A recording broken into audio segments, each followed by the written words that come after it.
Kun raadiyoo sagalee Ameerikaati.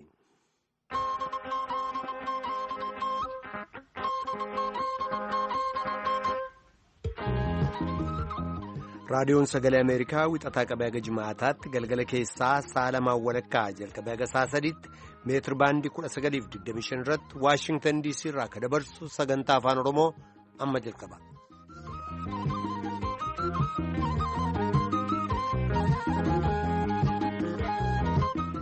Raadiyoo saatalaayitii Naayilsaatii marsariitiif fuula feesbuukii keenyaa irratti kanneen sagantaa keenya hordoftan dhaggeeffattoota keenya jaallatamoo akkam ooltan.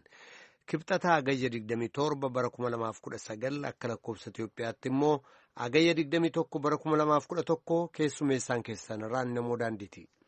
Paartileen ejjennoo wal fakkaatu qaban kan Itoophiyaa Maqalee keessatti mari'atanii jiran jedha mataa oduuti. Oduu addunyaa Fantuu Jubee Horaati attam ooltan. Pireezidaantii Yuunaayitid Isteetsi Doonaald Tiraamp gara fuulduraatti hoogganaa Iraan waliin mari'achuuf carraan gaariin jira jedhu. Tajaajilli fayyaa biyya Itoophiyaa waggoottan 3 dabran keessatti fooyya'ina agarsiise jedha qorannaan ministirii fayyaa fi Inistituutii Fayyaa Hawaasaatiin geggeessame tokko. Diraamaan yookaan immoo tiyaatiriin afaan Oromoo tokko dhiyeenya kan eebbifamee jira. Maraafuu haga xumura sagantaa keenyaatti nu waliin turaa jenna dhaggeeffattoota keenya amma oduuf gara tujubeetti deebina.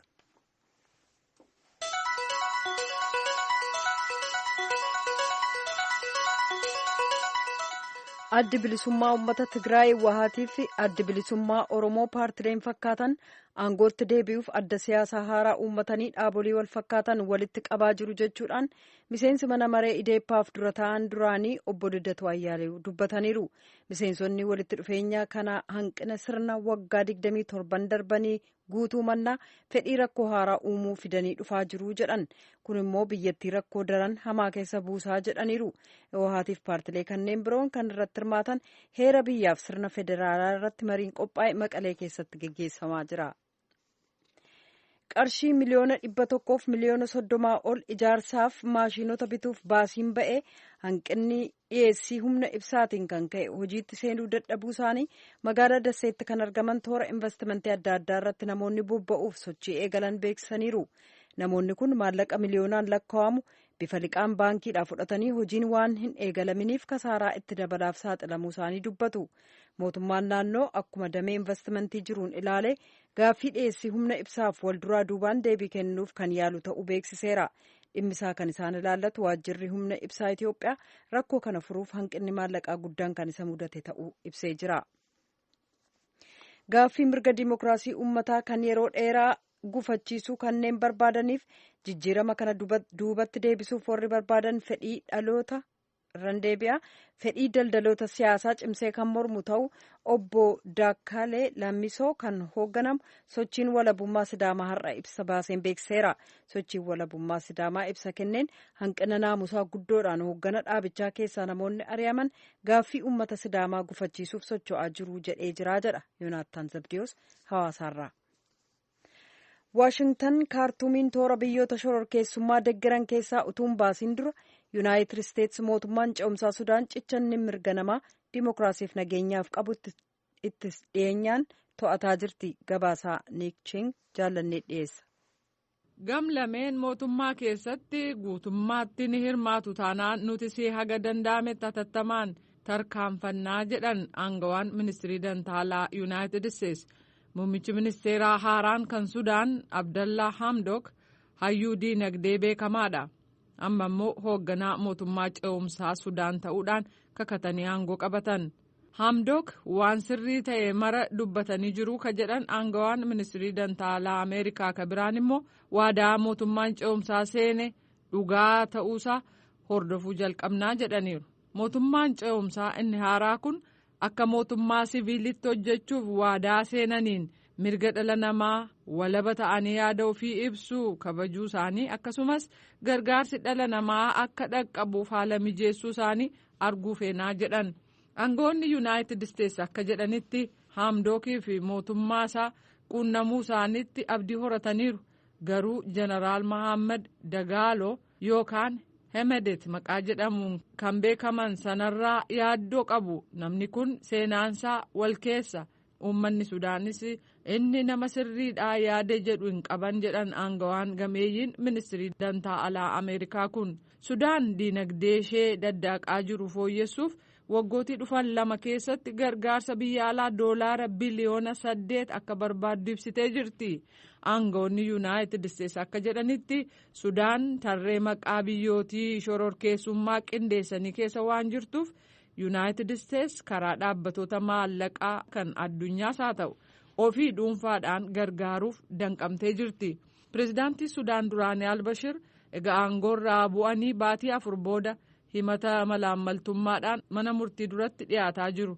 Gama kaaniin manni murtii addunyaa kan yakka qoratu Albashiriin yakka waraanaa yakka dhala namaa irratti raawwachuu fi duguugamiinsa sanyiin kan himate yoo ta'u kunis duula waraanaa kutaa Sudaan kan taate Daarfur keessatti gaggeeffameen ta'uun ibsamee jira. Pireezidaantiin Faransaay Imaanuweel Maakrooniif baankiin misooma Afrikaa hojii dubartoota Afrikaa daldala irratti bobba'an deeggaruuf kan oolu deeggarsa doolaara miliyoona 300 labsanii jiran. Kun kan labsame gumii biyyoota industiriin duroomanii kan G7 Beeyartis Faransaay keessatti geggeessame irratti yoo ta'u kunis dubartoonni daldala irratti bobba'an kan Afrikaa waggoota 5 liqaa argachuuf salphaa akka ta'u gochuuf jecha. Ambaasaadara tola toltummaa Yuuniseef sirbituu beekamtuun lammii Beeniin Angelik Kiijoo kaka'umsa baankii misooma Afrikaa deeggaraa akka turte yoo ta'u piroojeektii sana deeggaruuf pireezidaantii Faransaay Maakroon waliin hojjetaa turte. Kiijoon raadiyoo sagalee Ameerikaaf akka ibsitetti piroojeektiin kun baay'ee barbaachisaadha. Sababiin isaas baankileen daldalaa dubartoonni irratti bobba'an yaadaan waan hin qabiniif dubartoonni liqaa argachuudhaaf daandii hin qaban jettee jirti. Baankii misooma Afrikaa akka jedhetti dubartoota Afrikaa 177 waaltaalee maallaqaa biraa liqaa argachuuf rakkootti ta'a. Kan dhaggeeffataa jirtan raadiyoo sagalee Ameerikaa sagantaa afaan Oromooti. Pireezidaantiin Biraaziil Jeer Bolsonaaroo biyyi isaanii abidda bosona Amaazoon gubaa jirutti duuluuf biyyoota durooman kan G7 irraa deeggarsa fudhachuuf tole jechuudhaan kun kan ta'u yoo pireezidaantiin Faransaay Imaanuweel Maakroon yaada mufachiisaa dhiyeessan jedhan itti dhiisan qofaa jedhaniiru. Bolsonaaroon tuuta oduuf har'a ibsa kennaniin kijibaadhaa jechuun Maakrooniin qeeqanii yoo yaada isaanii dhiisan duwwaa kana itti fufuu dandeenye jedhaniiru. Oduun ammaaf qabnu kanuma.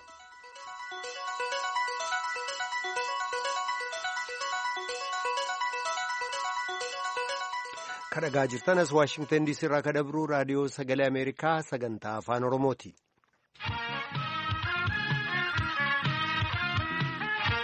Pireezidaantii Yuunaayitid Isteetsi Doonaald Tiraamp gita isaanii hoogganaa Iraan Hassan Ruhaanii wajjin gara fuulduraatti wal ga'uudhaaf carraan gaariin jira jedhu.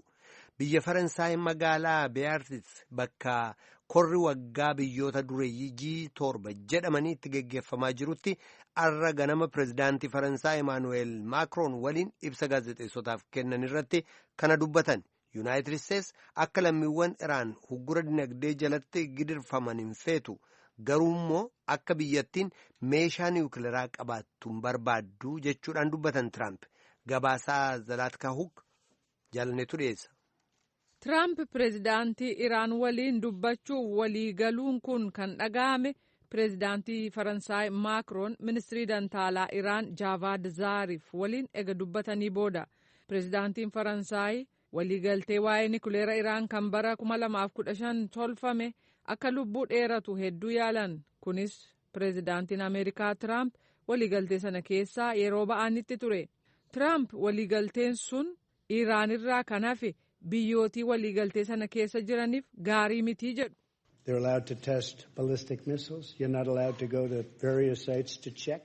Akka isaan yaalii dhukaasa misaa'ila baalistik godhan eeyyamaniif kana laalanii adda baafachuudhaaf yeroo barbaadametti iddoo adda addaa akka hin seenne dhorkan. Iddoowwan kun baay'ee beekamoo lafatti meeshaa niwukileeraa uumaniif oomishan turan. Kun hundinuu jijjiiramuu qaba. Dhimmoonni kanneen biroonis jijjiiramuu qabu. Dhimmoonni kanneen biroonis kan isaan jedhaniif walitti bu'iinsa kutaa sana keessaa gidduu seensi Iraan akka dhaabatu gareen shororkeessotaa deeggaruun kan akka Hizbollaa Lebaanon keessaa fi weerarri dhiyeenya kana Hormuz keessatti gaggeeffame dabalata. Ameerikaan Iraan irra uggura jabaa kan keesse yoo ta'u kunis akka isheen gara waliigaltee sanaatti dhuftu dirqisiisuuf ture. Iraan garuu afeerraa dhiyaate ni didde. Garuu Tiraamp wiixata kaleessaa akka jedhanitti yaadi Iraan jijjiiramuu mala. Qaala'uun jireenyaa ammaatee jira. Dinagdeen akka jirutti danqamee jira. Uggurri irra kaa'ame akka hamaatti isaan miidhe. Kana laaluu hin fedhu. Uummata gaariidha. Meeshaa niwukilaraa akka qabaatan garuu hin feenu. Kanaaf waliigaluudhaaf carraan kan jiru natti fakkaata.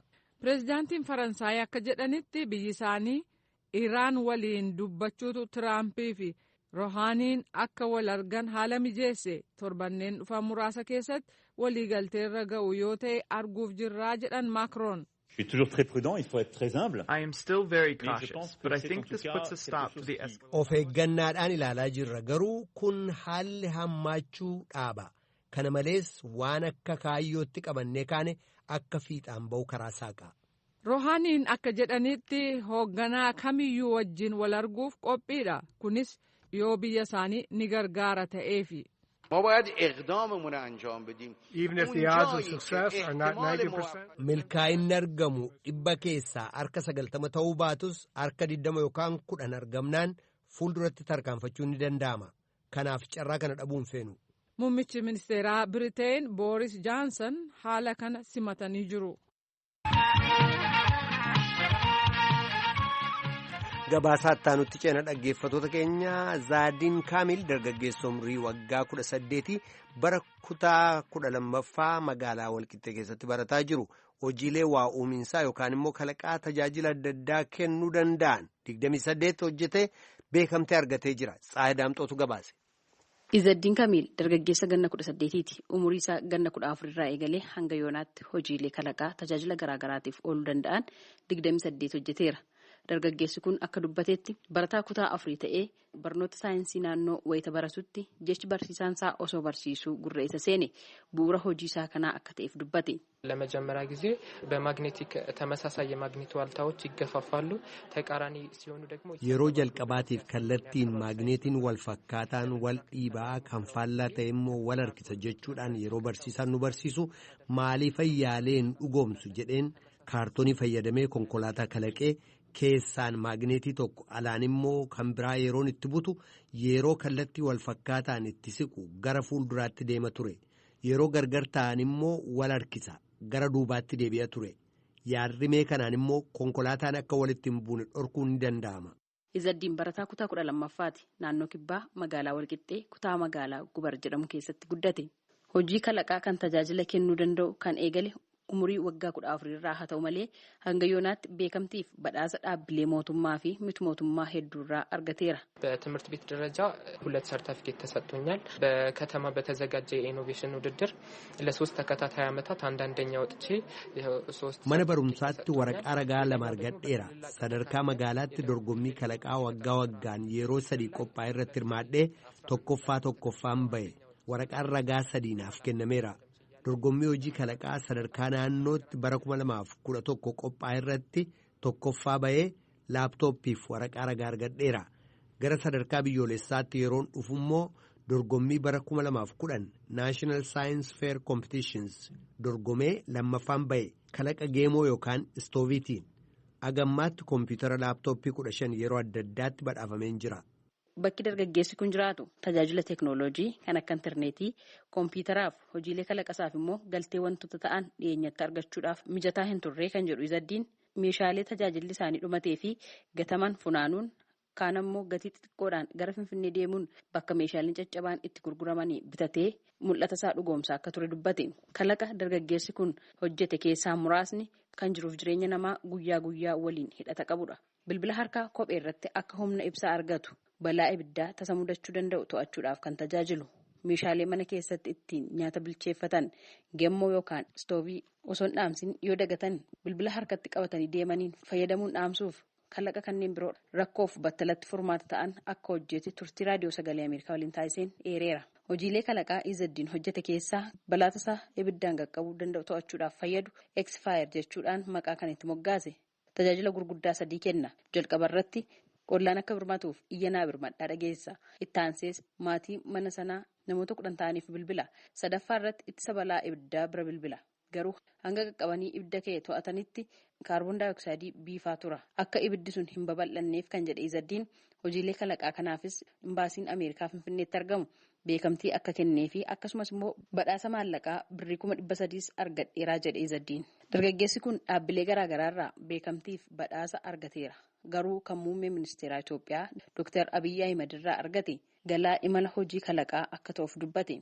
Umuriin dargaggummaa bara jireenya dhala namaatiif bu'uura kan jedhe Izaddiin dargaggoonni bakka hin taanetti yeroo isaanii dabarsuu dhiisanii rakkoolee naannawaa isaanii jiran gara carraa waa kalaquutti jijjiiruudhaan rakkoof furmaata ta'u ofiis madda galii argachuun jiruu isaanii jijjiiruuf humna dargaggummaan cimanii hojjechuu qabu jechuun dargaggootaaf dhaameera Izaddiin. Dargaggoon kun barnoota isaa wayita xumuru hojii kalaqaa kana barnoota makaanikaal injinariingiidhaan deeggaree tarree namoota kalaqaan addunyaarraa maqaan isaanii waamamutti of arguuf ofitti abdateera. Gabaasa Raadiyoo Sagalee Ameerikaatiif Tsahaay Daamxoo Finfinneerra.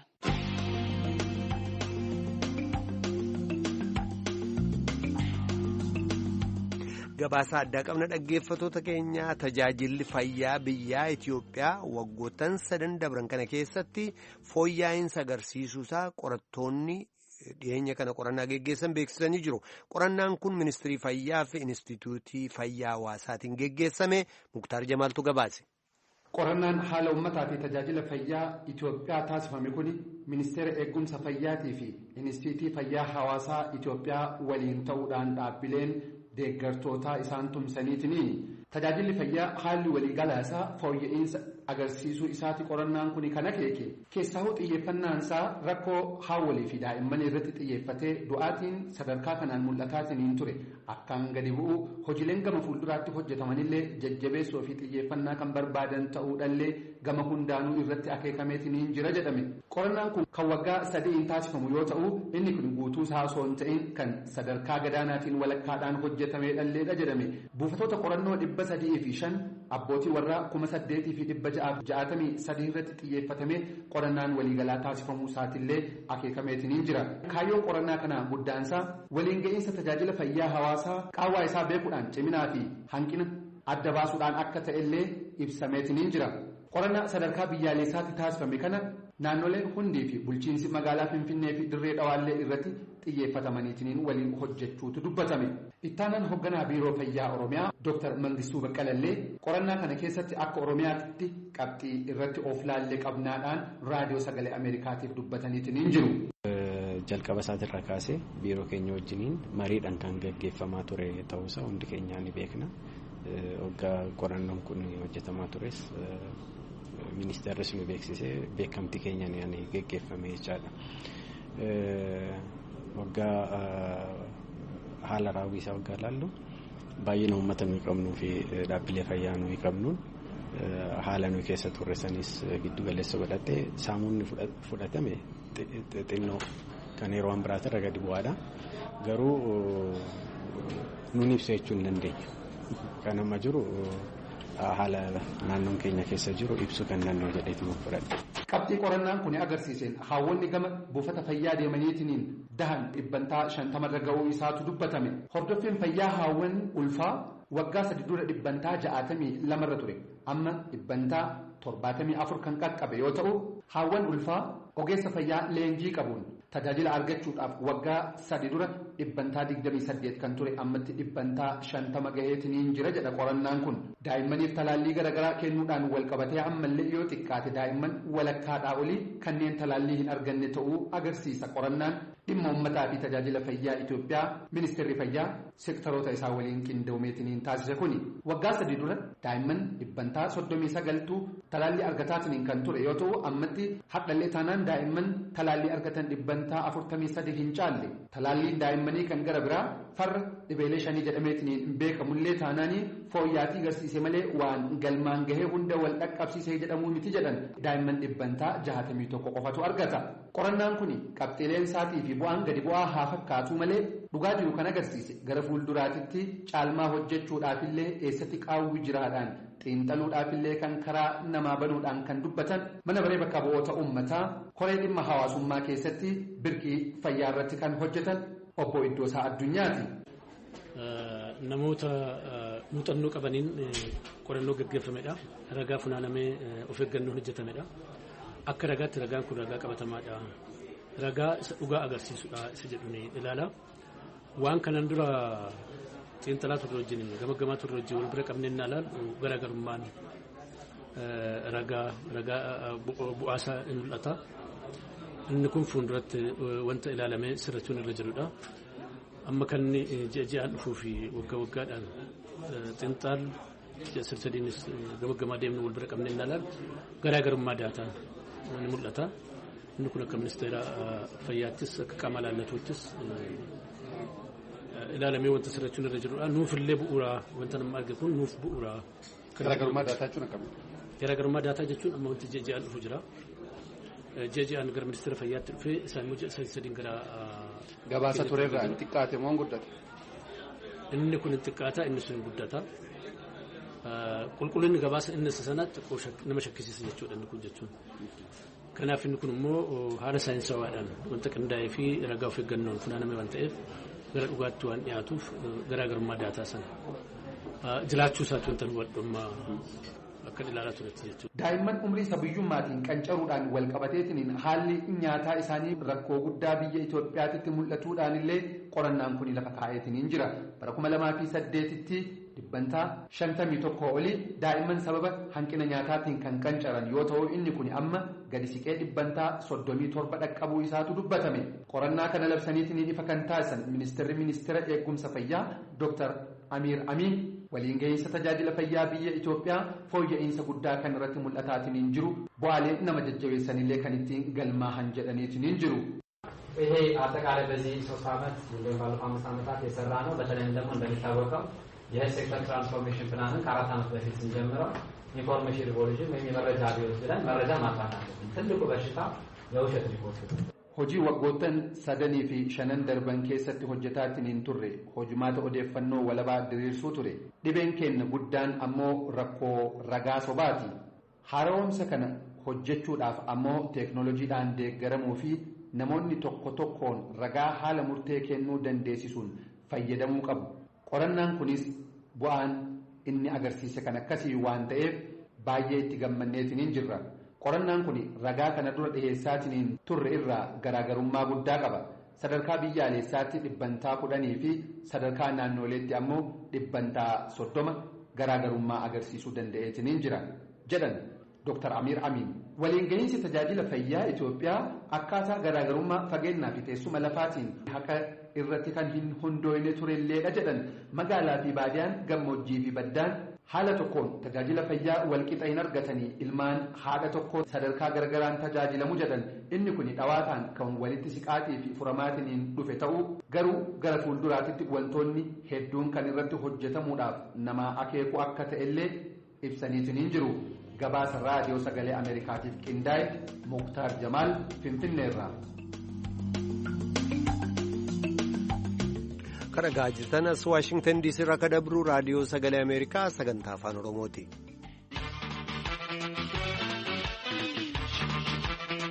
Waa'ee uummata Oromoo kana beektu laata? Diraamaan afaan Oromoo Dungoo bilisummaa jedhu torban tokko dura Finfinnee giddugala aadaa Oromootti eebbifamee agarsiisame.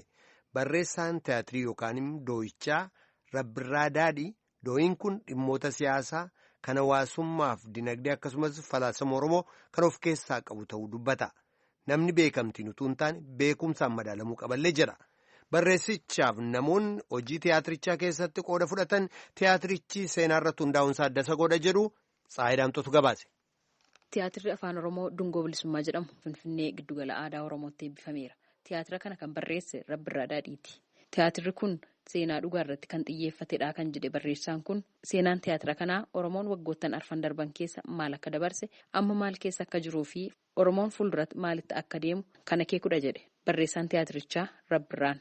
Qabiyyeen tiyaatira Dungoo bilisummaa haala bu'aa ba'iitii uummanni Oromoo diddaa gabrummaa ofirraa fonqolchuudhaaf keessa darbe waggoottan arfan duubatti deebi'ee seenaa raawwatame seenaa dhugaa tokko irratti hundaa'ee tiyaatirichi kan barreeffame seenaa qabsaa'ota Oromoo darban seenaa isaaniitii fi dhaamsa isaaniitiin wal simsiisuudhaan tiyaatirichi kan barreeffame kan dhiyaates dabalataan immoo haala kaleessaa ifanatti argisiiseen booda kaleen yaadachiise har'a hoo ta'itiiwwan jiru maal fakkaata dungoo bilisummaa amma ifte kana hammam walii ibsaa wal harkaa fuunee qabsiisaa jirra hammam wal harkatti qabne dungoon sun akka dhaamuuf akka taatuuf wal'aansootu jira diinni hoo dungoo nuti ibsanne kana akkamitti ilaalaa jiru hammam dungoo nu ibsaa jiru kanatti gammadanii hammam immoo nu harkatti dhaamsuudhaaf yaadaa jiranii wanti jedhan kana bifa aartiitii seenaa jiru kana ni ibsa dabalataan immoo duudhaa Oromoon qabuun sirna bulchiinsa Oromoon qabuun falaasama Oromoon wal qabate borumtiin Oromoo maal ta'uu qaba maaltu yaadatamu nu qaba ka jedhu san kaaraakteraan akeekuudhaaf tiyaatirichi qooda isaa akka ba'utti ta'eeti kan dhiyaate. Tiyaatirri kun sochii yeroo ammaan kana Oromoon eegalee jiru garuu cimnaan hojjechuu kan gaafatu qabsoo dinagdee dhimmoota hawaasummaa fi falaasama ittiin bulmaata sirna gadaa akkasumas dhimmoota adda addaa kan tuttuqedha tiyaatirichi jedhe Rabbirraan. Tiyaatirri seenaa dhugaa irratti xiyyeeffate kun hojjetamee daawwattootaaf dhiyaachuuf barreessuudhaaf waggaa 4 hojii isaa shaakaluuf ammoo ji'a 8 akka itti fudhate barreessichi dubbateera. Tiyaatirri afaan Oromoo dungoo bilisummaa jedhu kun namoota 40 ol kan hirmaachisee fi qooda fudhattoonni hundinuu namoota haaraa reefuu gara aartiitti dhufaa jiranidha kan jedhe Rabbirraan. Aartiin Oromoo akka saffisaan guddatuuf ijoollee jalaa dhufan fuula ifaan simachuun barbaachisaadha jedhe. Ijoolleen hirmaachise immoo ijoollee haaraadha guutummaan guututti. Sanas kanan godhe immoo seenaa Oromoo seenaa kaleessa keessa ture baasuu qofa otoo hin taane seenaa kana wajjin barattoonni qabsoo kana keessatti qooda guddaa waan qabaniif dargaggoonni qeerroon qooda guddaa waan qabaniif isaan sana karaa aartiitiin illee seenaa ofii akka hojjetaniif ijoollee haaraa baasuu irratti xiyyeeffateen kan akkas godhe. Artistii Wabii Kabbadaa tiyaatira kana keessatti hirmaateera. Tiyaatirri dungoo bilisummaa bu'aa bahiif gidiraa Oromoon waggoottan 4 fi 5 darbe keessatti dabarsaa ture aartiin dabalee kan agarsiisedha jedhe. Tiyaatirri dungoo bilisummaa kun hawaasni keenya waggoota 5 kana keessa dabarsedha. Aartii jechuun immoo calaqqee uummata sanaati. Waan uummanni sun dabarse, waan uummanni sun keessa jiru, waan uummanni sun itti deemu kan agarsiisu jechuudha. Seenaa dhugaa Oromoon kaleessa waggootuma 5 tokko dura dabarse waan xiyyeeffatuuf tiyaatirri kun adda adda yaada. Uummanni waanuma isa fakkaatu barbaada. Tiyaatirri kun an ofii koo bakka daawwataa kaayatu hin ilaale. Dhugaa hawaasni kun kaleessa dabarse waan ta'eef namni miira sanatu itti dhaga'ama. Anis akka daawwataa tokkotti waggoota 5 dudduubatti deebi'ee miiruma sanatu natti dhaga'ama. Akka Wabiin jedhutti aadaa seenaaf gootummaa Oromoon qabu aartiidhaan kan jalaa dhaalame aartistiin Oromoo immoo aartiin fayyadamee deeffachuu qaba. Kanaaf seenaa dhugaa bu'uura taasifatanii hojjechuun barbaachisaadha jedhe. Oromoon waan mammaakuu qaba. Maqaa gabaa keessa badde gabaa keessa deeffatu jedha. Oromoon kaleessa qawwee qofaan miti kan inni cabe. Aartiidhaan, ogbarruudhaan irratti duulameeti. Eenyummaan isaa, seenaan isaa kan inni cabe jalqaba. Oromoon immoo waan aartiidhaan dhabe. Eenyummaa aartii fayyadamanii eenyummaa isaa cabsan, eenyummaa isaa xiqqeessan kan aartii fayyadamee deebisee lakkii ani sana miti isin jettan miti ani kana hidhee agarsiifachuu danda'a. Kanaafuu aartistootaaf kan hin dhaamu wanti tokko jira. Dhugaan Oromoon keessa jiraatu aartii isaa keessas jira. Kun immoo egereedhaafis barbaachisaadha. Egereen keenya boru dhaloonni dhalatu waan har'a nuun keessa ture kana arguu fedha. Kun immoo bifa kan inni taa'uu danda'u. Dhugaa uummanni sun keessa jiraatu, dhugaa hawaasni sun keessa jiraatu calaqqee godhanii akka itti agarsiisan. Artisti Seenaa Badhoo tiyaatirri dungoo bilisummaa tiyaatiroota afaan Oromootiin kanaan dura hojjetaman irraa cimna tokkoon caalmaa qabaa jette. Tiyaatirri kun tiyaatiroota darban irraa akkuma afaan Oromootti tiyaatiroonni baay'een jirani. Tiyaatira kana immoo tiyaatiroota kaan irraa wanta adda godhu jiraate kun seenaa dhugaa ta'iiwwan Oromoo waggoota 4 darba keessatti wantoota ta'aa turedha. Seenaa dhugaa irratti tiyaatira hundaa'ee hojjetamee bifa aartiitiin dabalamee kan dhiyaatedha jechuudha. Barreessaan tiyaatirichaa Rabbirraan komii akka qabus raadiyoo sagalee Ameerikaatti himeera. Barreessaan cimaan, daayirikteerri cimaan, ta'aa cimaan, qophiisaa cimaan bahaa akka jiru namni yaaduu danda'u qaba. Namni fiizikaalii fi umuriidhaan ijoollee dargaggeessa garuu akkam ijoolleen kun muuxannoo qabu nama naan jedhuti ture. Nuti garuu umurii kanarratti hojii bilchaataa hin hojjetaa irratti waliin eegu. Umuriin 27 aartii keessatti umurii dulloomaadha.